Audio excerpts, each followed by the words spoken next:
And some bad news today. You want to, finish whatever level you're currently beating and get through your phones.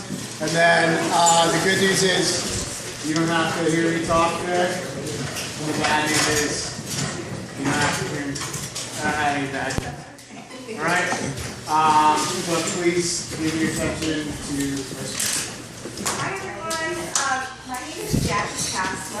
I work in the Gifted and Talented office of Pittsburgh Public Schools. I think I'm going to stand right here so I can see everyone and not block me. I work in the Gifted and Talented office of Pittsburgh Public Schools, and so me and my colleague Muriel, we basically split up kindergarten through 12th grade gifted and talented education. And so what Muriel does is she sort of manages and oversees gifted and talented in kindergarten through 8th grade. So she works with the Gifted Center, which maybe some of you attended in the West End, and works with some schools who do on-site gifted programming. And then I sort of take over with the CAS program and the AP program. And so this is a CAS course, English and CAS, yes? Okay. So great. That's awesome that all of you made the decision to take CAS courses. You know that CAS courses are the best way to prepare for advanced placement courses. Sometimes students will take an AP course in 11th and 10th grade, but the majority start in 11th grade, which is why I'm here to talk to you all today, because it's around that time of year that your counselors will start scheduling. You might want to have an idea of what AP courses you're going to take throughout the rest of your high school careers. And the reason why I really like to come and speak with you all directly about it is because we know that AP classes within our district is the #1 indicator of how you will do once you get to college. So I know right now, you guys are almost through your 10th grade year. You're really approaching that time where you're going to be making some of the most important decisions in your lives, right? The choices that you make around AP are part of that. It really is, corresponds together. And we're going to talk a little bit about what that sequence looks like and what the benefits of taking these highly rigorous courses are, because I know that it's not always fun to take rigorous courses, right? It's going to be a lot easier if you're in a class where you can skate by. But hopefully my spiel today will have a lot of you considering taking on those AP courses, particularly because if you're in CAS, we know that you're capable of doing so. So I hope that this is pretty informal. I'm here to just provide you with information and answer questions you have. So if at any point you have a question, please just shout it out. Okay, so I have a presentation so I don't lose my train of thought or forget any important points. So just to provide context for maybe some of us who don't know what AP is or only know that AP is, of course, but not necessarily what the program is. The Advanced Placement course, I can never So the Advanced Placement course, they're a nationally recognized series of courses that are owned and managed by the College Board. And the College Board also owns the rights and manages the PSAT exam, which you guys took in October and you'll take again next October. They own the SAT exam, which goes through next year in the spring, and then also again in your senior year. And then lastly, they own the AP courses and AP exams. Okay? So this is not a Pittsburgh Public School program, unlike the CAS program, which is developed for Pittsburgh Public Schools by Pittsburgh Public Schools. Right? This is at a national level. AP courses are meant to be similar to an entry-level college course. So if you're taking, AP English language, it would be similar to English 101, right, at Pitt or at Penn State. The way that an AP course works is that you enroll in the course, obviously in the fall. You are taught by a teacher in your high school, so this isn't, you don't even go anywhere, nobody else comes in. It's like any other class that you have, although that teacher is held accountable by the College Board to make sure that they submit proof that they're teaching at the AP level, right? And you have a college level textbook, you're reading college level novels. Then at the end of the year, well in May, the first 2 weeks of May, you sit for an AP exam, which will assess your learning over the entire school year. And those AP exams are graded on a scale from 1 to 5. If you score a 5, that's essentially telling your college or university that you're going to go to that you mastered the content in your AP class. If you get a 4, it's telling that college that you were above average. If you get a 3, it's telling that college that you're proficient. And so 90% of colleges or universities in the United States will accept a 3, 4, or 5 as college credit. So for example, if you take AP Calculus next year, you score a 4. The University of Pittsburgh will award you 3 credits for that course. So every year what we see, specifically at Alder Banks, but then also in other schools in our district, is that students take enough AP courses and pass enough AP exams that they go on to college sometimes as sophomores or sometimes as second semester freshmen because they were able to transfer in a lot of credit. Okay, any questions about what the AP? Yeah. Well, I have a question about AP classes. So, I understand that CAS with AP Prep is the same curriculum, but does it go in your transcript as an AP class, and is it weighted the same as an AP class? Those are great questions. So here at Alder Dice, for English and U.S. history, there are basically 2 course options. You can take CAS English 3 with AP Prep or AP English 3. You can take CAS U.S. history with AP Prep or AP U.S. history.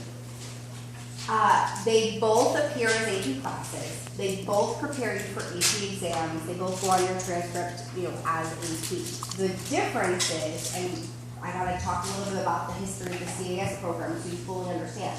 The CAS program, when it was initially developed in our district, was created to make sure that our gifted learners had curriculum that would differentiate for their need, right? So things like interest-based learning, projects, independent research, right?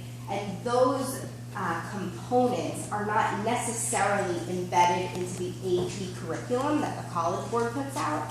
So what your school decided to do is still offer a CAS version of the AP course so that if gifted and talented students still wanted that room for exploration and deep diving instead of just, bulldozing through the content that's just there. Both courses will prepare you for the AP exam, and both courses will appear on your transcript as AP. Okay, that's a great question. All right, next slide, please. Thank you. We're just talking about AP classes. Okay, so I always like to make the point, sometimes I think that maybe this is just my own perception of my presentation, but sometimes I feel like I'm trying to sell students something, right? Like I'm telling you, come take these really hard courses, and I want to make it clear that, I didn't create this program. It's not going to disappear in 2 years. This is a very reputable program that's been around for decades, and sort of to demonstrate that point, I shared that last year over 2 million students internationally took 3.7 million AP exams in 34 AP subject areas. So this is not just something that your school does, that the district does, that Pennsylvania does. This is global, and it's not going anywhere. So I don't want you to fear, what if I do all this work and then my college doesn't even know what it is? That's not going to happen. And then again, my point that it's about 90% of colleges and universities, or over 3,000 in the U.S., have an AP credit policy. The colleges are very transparent and upfront about what their AP transfer policy is. You can find, right now in this time, 10th grade, you guys might have 5 to 7 colleges you're thinking about or wanting to learn more about. If you go on their website or you go on the College Board website and look them up, it will tell you what the transfer credit policy is. For example, some schools might only take a 4 or 5. Other schools, if you're going to, you're going there for pre-med, let's say, well then maybe they won't allow you to transfer in an AP biology credit because they want you to take their version of, freshman biology. My suggestion is that before you enroll in an AP course, find out what the policy is that the schools are interested in, so at least you have a target and a goal in mind, or a general understanding of what that credit policy looks like. I usually say that the two exceptions, right, that 10% that they don't have a credit policy, it's typically for very highly competitive schools, right? So again, check the website if that's something you're considering.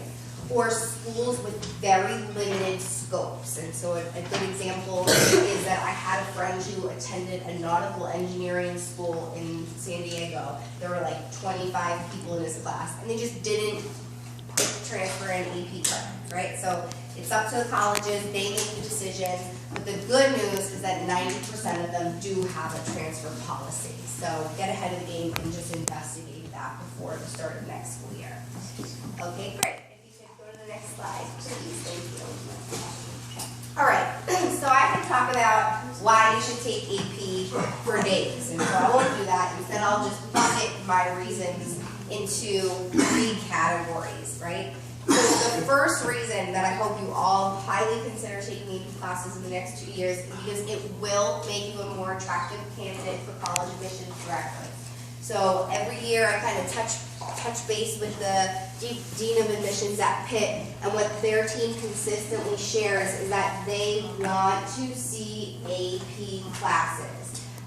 They call them like college prep classes. So there's AP, some schools offer IB classes. That's what they want to see. Of course they want to see a high GPA, of course they want to see good SAT scores, but as you can, I know it's a little hard to see, the most important factor that influences their decision are your grades in those college prep classes, because they want to know that you volunteered, right? Nobody's forcing you to take AP. They want to know that you volunteered for these rigorous courses and you persevered through them, right? It's a whole year commitment. Do they want to see you score well on the AP exam? Sure, but that is not included when I say grades on AP courses. They want to see that you showed up every day, that you took it seriously, and you got through the course. And that makes sense to me because some of these schools might only have a certain number of seats to fill with incoming freshmen, or they only might have a certain amount of money to give out as scholarship. And they're investing in their students to make sure that they're going to graduate, right? Go on, do great things, and then say, where'd you go to school? Oh, I went to Penn State, I went to University of Pittsburgh, right? They're making that investment in you, so they need to see that you're providing them evidence that you're going to be able to handle college and the challenges that come with it. And in their mind, AP, successfully completing an AP course is evidence of that ability. Okay, great. So number 2, yes, taking AP will help you get into the college of your choice, but it will most importantly help you once you're there by making you ready to handle the rigor of college level courses. Because if you take 2 AP classes next year, maybe 2 or 3 the following year, you've had 2 years of practice in taking college level courses before you even step foot on the campus of your choice. That is very important. When we see, and this is a national statistic, a national study that was done in 2012. And so, of all the high school graduates that graduated from high school, applied to college, and were accepted into college, only 37% of those high school graduates had to be remediated once they got to college. And we're not talking about dropouts. We're talking about people that were accepted into college, packed their things, went to their college, were living in the dorm, only to find out that they were going to take, they weren't taking Calc 101 or they weren't taking English 101. They had to take a class before that. Now these classes that students need to take who are not ready for the entry-level classes, They don't count towards the credits needed for graduation, and they obviously take up time. So for students who arrive at college and need to be remediated, it's added time, money, frustration. I mean, that's a pretty discouraging feeling to be like, I'm so excited, I got into this college, I'm going, here I go, I'm not ready, right? And nationally, that happens to 1 in 3 students when they get to college. And so to me, that's scary because in our schools, in our nation, we're not preparing all of our students for that next step, when that really should be our goal. But when we look at students who take AP classes, that remediation rate is significantly lower, which again makes sense because you have that exposure, you're working at that level of rigor for 1 or 2 years, sometimes 3 years, and you're getting that practice in a safe environment where you have the support of your high school teachers. So that national study sort of made us really curious about the impact of AP on our students. And so what we know in Pittsburgh Public Schools is that if our Pittsburgh Public School students take 2 AP classes by the time they graduate, they will persist in college at twice the rate as students who don't. So if you're sitting next to someone who's saying, I'm not doing AP at all, right? This is not for me.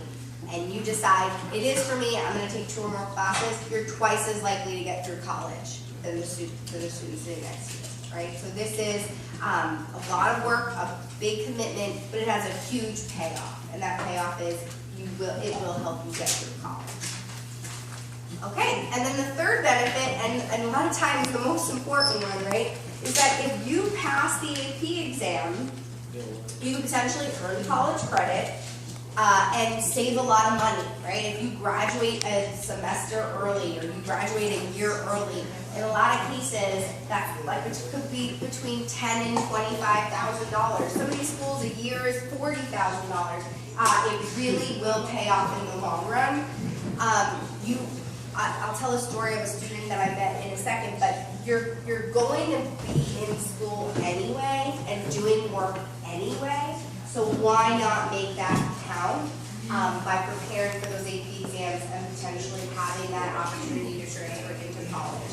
So about a year ago, I went to Washington, D.C. for this annual AP conference, and I was speaking with a young man who attended Howard University, and he went to Dallas City Schools. And he described himself as, in 10th grade, he came to school, his mom was on him, he did his homework, he woke up on time, but he arrived just in autopilot, right? He wasn't really engaged, he didn't really know why he was doing it, but he was a good kid, he was going to do it anyway, right? So in 10th grade, he met with his future AP Calc teacher, who was basically just you already made the decision to graduate. You already made the decision to show up every day. But let's make the most out of the 7 hours you're going to be in this building for the next 2 years. And so he kind of was like, whatever, I'll take your class.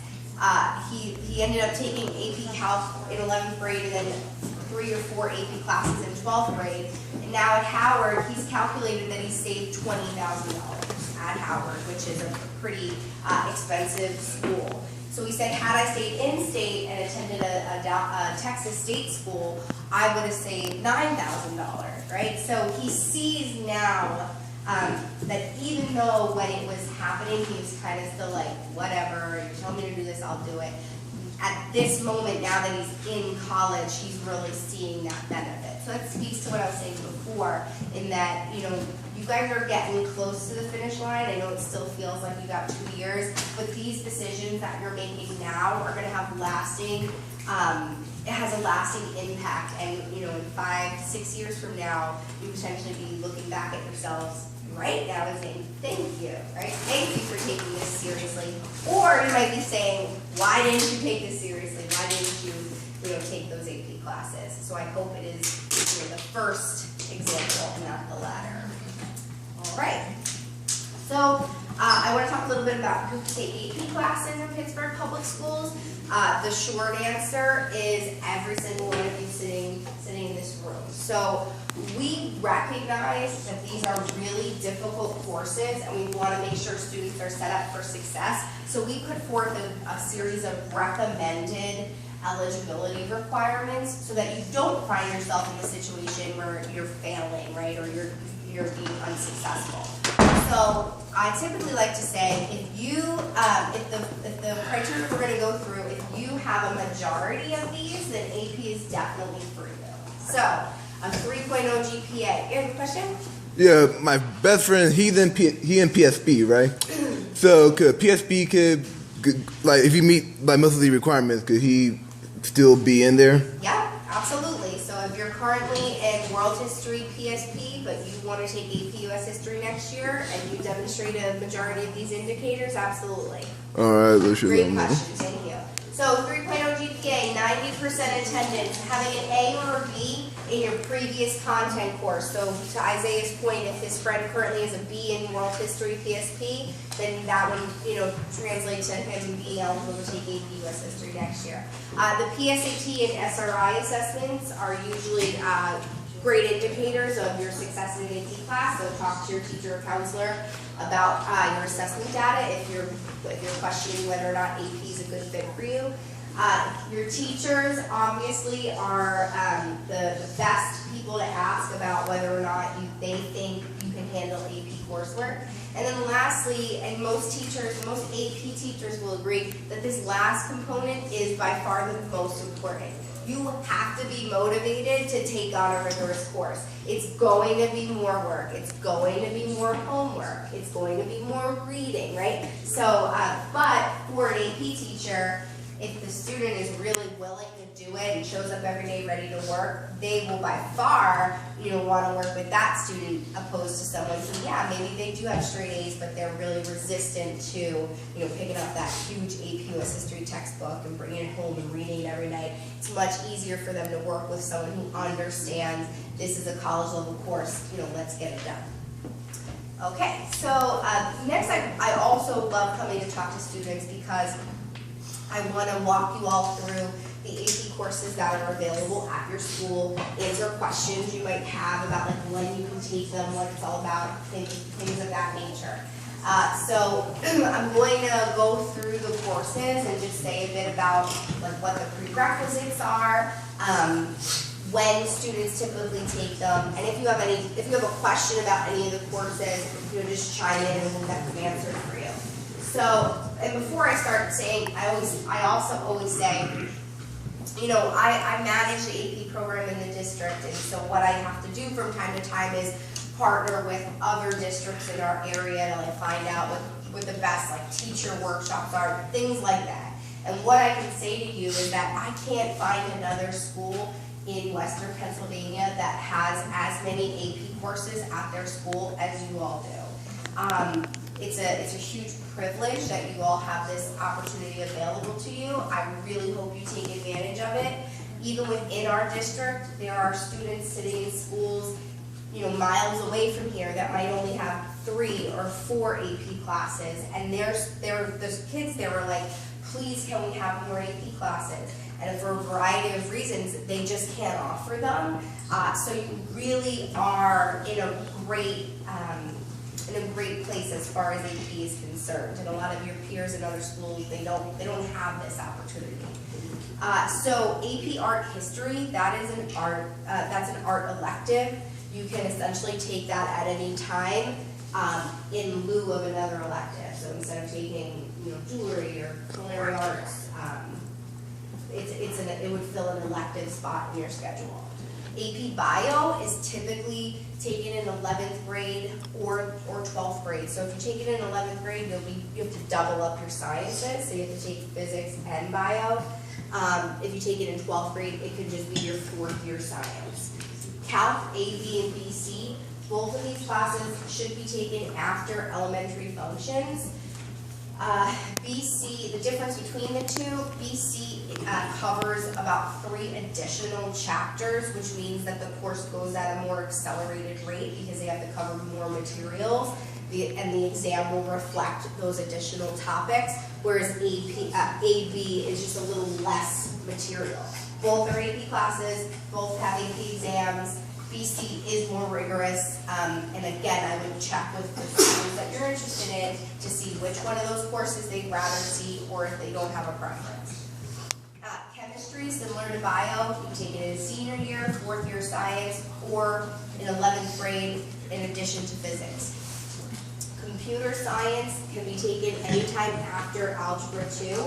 However, it is a programming course. So if you've never been interested in programming, you have no idea about that, don't take that class, right? So when I go in there, I have no idea what's going on at all because I have no background in programming. So even if you get through Algebra 2, but you don't know anything about programming, don't take the class, right? You have to have an interest in it. English 3 is the language AP course, meaning that it is mostly a reading and writing about nonfiction. It's a lot of analyzing argument. It's essentially a rhetoric course, whereas AP English 4 is literature based. So it's more reading, writing about literature, prose, and poetry, right?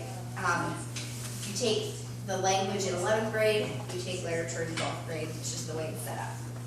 Environmental science, again, you can take it as your 4th year science or as a junior in addition to physics. This is a not as labby of a science, right? So whereas you'll do a lot of lab work in chem and bio, environmental science is a bit more reading, writing. It might appeal to people who are more interested in the humanities than math and science. Do you have a question?